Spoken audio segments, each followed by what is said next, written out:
ఓటర్ల జాబితా ప్రత్యేక సమగ్ర సవరణ ప్రక్రియలో ప్రతి దశలో నాణ్యతకు అత్యంత ప్రాధాన్యం ఇస్తూ దోషరహితమైన ఓటర్ల జాబితా రూపొందించేందుకు సమిష్టిగా కృషి చేయాలని రాష్ట్ర అధికార యంత్రాంగాన్ని కేంద్ర ఎన్నికల సంఘం senior deputy election commissioner doctor Pavan Kumar Sharma కోరారు.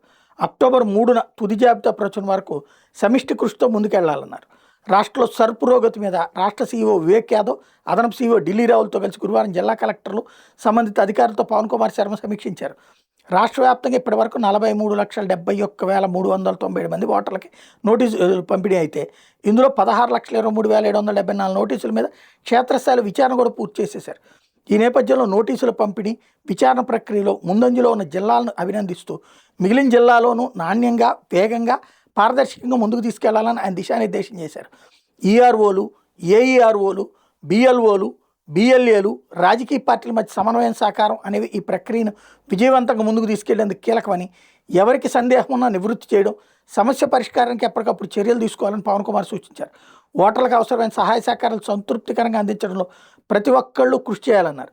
వృద్ధాప్యం, అనారోగ్యం వంటి వివిధ కారణాల వల్ల విచారణకు హాజరు కాలేని పక్షంలో ఈఆర్ఓ, ఏఈఆర్ఓ, బిఎల్ఓను సమన్వయం చేసుకుంటూ ఇంటి సందర్శనతో పాటు వివిధ మార్గాల ద్వారా ఓటర్లకు సహాయ సహకారాలు అందించాలని కూడా సూచించారు.